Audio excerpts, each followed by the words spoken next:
said to my family and friends this afternoon, I'm sure you will all recognize me. I'll be the one in the blue cap and gown. I'm so honored and grateful to speak tonight for the great class of 2013. Thank you for giving me this opportunity. Additionally, I am privileged to represent our grade as the class president. Throughout the last few years, I have been able to give many speeches, but this one is the most significant. I would like to begin by thanking those who have been there for me throughout the years. Thank you, Mom and Dad, who have instilled in me the importance of education and knowledge. And thanks to my brother, Travis, who is always there to make me laugh. Thank you to each and every one of our teachers who have blessed us with the gift of knowledge, and to the administrators who help structure how we acquire that knowledge. Thank you to all of our coaches who have helped me develop character and improve mental and physical toughness.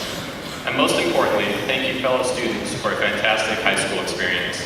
We really have been through thick and thin. Personally, I would not trade these years for anything. I'm still stunned by how fast the last few years have gone by. The cliche, it will be over before you know it, has been repeated to me throughout my life, but only recently has it begun to sink in. It seems like just yesterday, I was outside at recess playing freeze tag and lava monsters. Those are the glory days, right? And now I think of high school. We've had so many great memories at EHS. Freshman year, I remember being in unfamiliar hallways and in new classes, with teachers I didn't know, and many new upperclassmen faces. We were no longer the biggest and oldest like we were the year before at Morgan Middle School, but that didn't hinder us. We persevered through these new, unknown routines and experienced many firsts.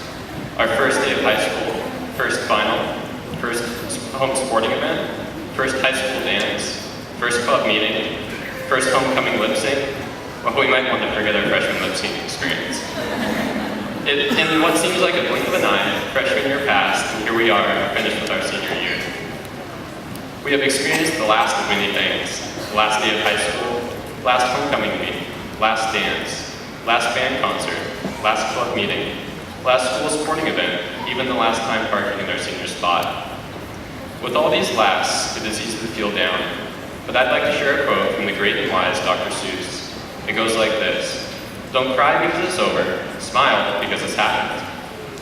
But this isn't the time to be gloomy or sad. There are plenty of firsts coming our way.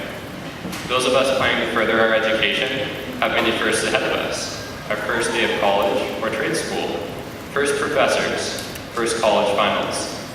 Or for those of us moving on to a new job, entering the military, or whatever life might lead, there will be the first big interview, first big assignment, first paycheck.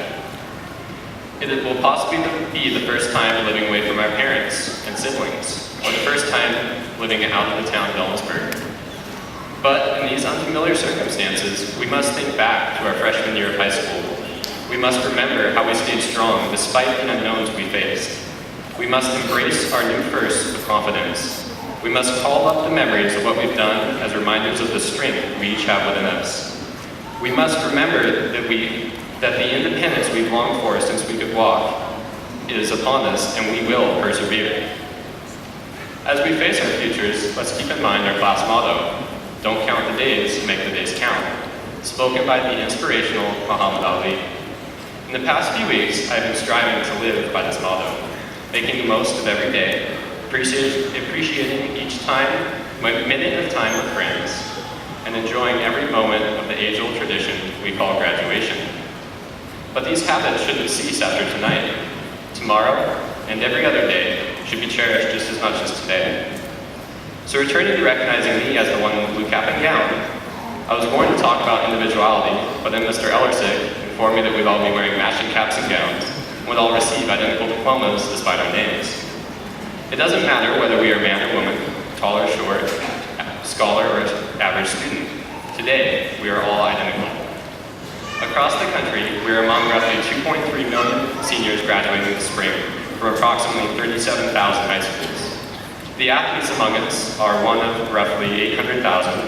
Our scholars in the top 10% are 1 in 230,000, and our valedictorian is 1 in 37,000 across the nation. This should humble us to realize we are not so unique, because it is where we go from today that really matters.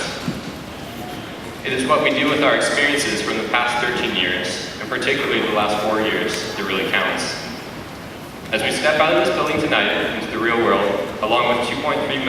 other high school graduates is the decisions we make from this point on which will define us, make us special, and contribute to our uniqueness. So Mom and Dad, family and friends, students and teachers, here I am in my blue cap and gown, along with my fellow seniors at Ellensburg High School, celebrating where we have been over the last 4 years and anticipating the great opportunities that lie ahead.